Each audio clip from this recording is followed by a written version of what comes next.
بسم اللہ الرحمن الرحیم۔ عزیز طلباء، شعبان کا مہینہ الحمدللہ شروع ہو گیا ہے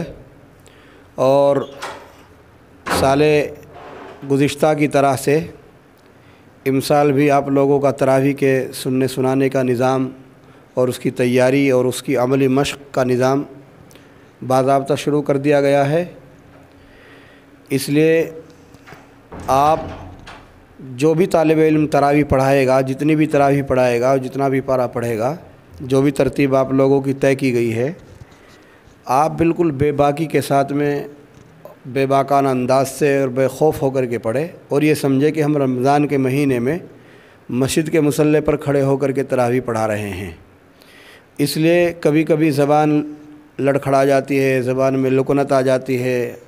حروف زیادہ صاف نہیں نکل پاتا، تو اس کا اعادہ کرنا چاہیے اور تسلی سے اس آیت کو، اس حرف کو لوٹانا چاہیے۔ جہاں تک کوشش ہو سکے، حتی الامکان یہ رہے کہ ہم سے کوئی بھی قرآن کریم کا ایک لفظ بھی غلط نہ جا سکے، قواعد و تجوید کی رعایت کرتے ہوئے پڑھے۔ جو انداز، جو طریقہ پڑھنے کا، جو لہجہ آپ کو بتایا گیا ہے، اسی لہجے میں آپ پڑھیں۔ ویسے تو قرآن کریم حضر میں پڑھا جانا چاہیے، جیسے کچھ مساجدوں میں پڑھا جاتا ہے، بیت اللہ شریف میں پڑھا جاتا ہے، مسجد نبوی میں پڑھا جاتا ہے، دارالعلوم دیوبند اور کچھ مختلف بڑے جگہوں پر پڑھا جاتا ہے۔ لیکن وہاں چونکہ سننے والے اور سنانے والے سب لوگ جو ہوتے ہیں وہ نوجوان طبقہ ہوتا ہے، اہل علم کا طبقہ ہوتا ہے۔ ہماری مساجدوں کا حال چونکہ کچھ اس طرح کا ہے کہ کمزور لوگ ہمارے پیچھے تراویح پڑھتے ہیں۔ ان مقتدیوں کا، ان کی کمزوریوں کا خیال رکھنے کی بنیاد پر ہم نے یہ جو انداز آپ کو بنا کر کے دیا ہے، اس میں قدر صفائی بھی ہے، قدر انداز کی عمدگی بھی ہے، اور اسی طریقے سے کسی بھی حرف کی کوئی کٹنگ نہیں ہوتی اور قواعد و تجوید کا بھی لحاظ آسانی سے ہو جاتا ہے اور پڑھنے والے بچے کو اکتاہٹ بھی نہیں ہوتی۔ پھر سے جیسے میں پڑھ کر کے آپ کو سنا رہا ہوں، اللہ اکبر۔ یہاں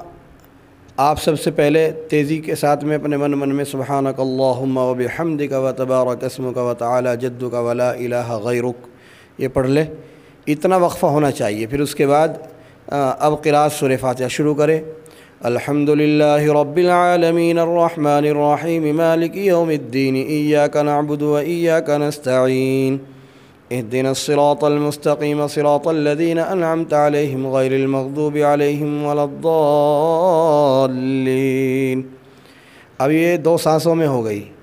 سورہ فاتحہ، اس کو 3 سانسوں میں بھی آپ پڑھ سکتے ہیں، اور سننے والے کو کسی طرح کی کوئی ایسی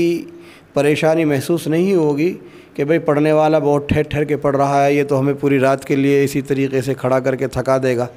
جیسے دیہاتی لوگوں کا مزاج ہوتا ہے۔ بسم اللہ الرحمن الرحیم۔ یا ایہا الذین آمنوا اتقوا اللہ حق تقاتہ ولا تموتن الا وانتم مسلمون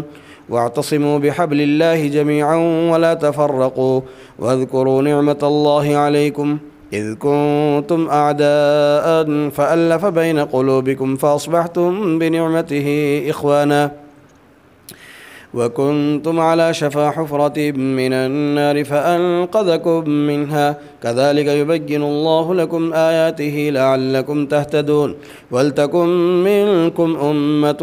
يدعون إلى الخير ويأمرون بالمعروف وينهون عن المنكر وأولئك هم المفلحون ولا تكونوا كالذين تفرقوا واختلفوا من بعد ما جاءهم البينات وأولئك لهم عذاب عظيم يوم تبيض وجوه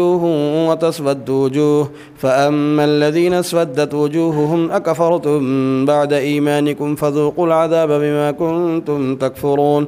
وأما الذين ابيضت وجوههم ففي رحمة الله هم فيها خالدون تلك آيات الله نتلوها عليك بالحق وما الله يريد ظلما للعالمين ولله ما في السماوات وما في الأرض وإلى الله ترجع الأمور۔ جہاں ہمیں رکوع کرنا ہے، جہاں ہمیں اپنی قرات کو مکمل کرنا ہے، وہاں آخری آیت پر آ کر کے اس انداز سے آہستگی کے ساتھ میں لوٹاتے ہوئے لائے کہ جس سے سامعین کو اندازہ ہو جائے کہ امام صاحب اب رکوع میں جانے والے ہیں، تو اس سے خوبصورتی بھی پیدا ہوگی اور پیچھے والے جو ہے آپ سے مطمئن بھی رہیں گے۔ اسی طریقے سے رکوع، سجدے، ان تمام کم از کم 3 بار سبحان ربی الاعلیٰ، سبحان ربی العظیم، یہ تسبیحات اچھی طریقے سے ادا کرنی چاہیے، اور قومہ قیام کا پورا خیال رکھنا چاہیے۔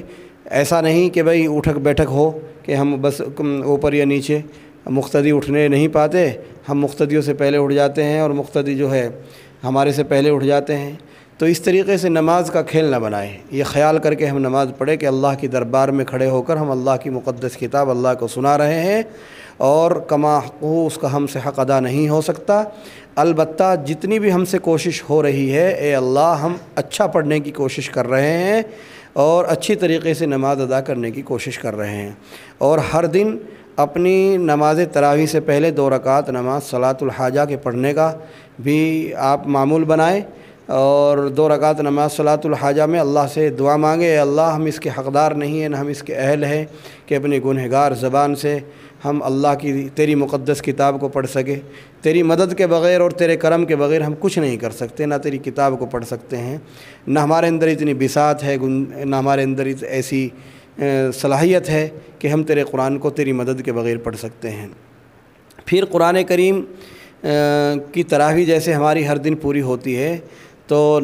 بعد میں صلاۃ الشکر 2 رکعت نماز ادا کرنی چاہیے، اس پر اللہ کا شکر ادا کرنا چاہیے ہر دن کہ اللہ میں اس کا اہل نہیں تھا، میں اس کا حقدار نہیں تھا، نہ میری زبان اس لائق تھی، میں تو بہت گنہگار ہوں، گناہوں کے سمندر میں ڈوبا ہوا ہوں، تو اپنے فضل و کرم سے تو نے مجھے پڑھنے کی توفیق دی ہے، تیرے ہی فضل سے میں پڑھ پایا ہوں، تو اللہ کا شکر ادا کرے۔ تو جب آپ یہ کام کریں گے تو انشاءاللہ پھر اللہ کی مدد رہے گی، قرآن کریم پڑھنے میں آپ کو سہولت اور آسانی ملے گی، اللہ کی طرف سے مدد ملے گی۔ اللہ تعالیٰ کامیابی سے نوازیں۔ کس کا نمبر ہے؟ آئیے۔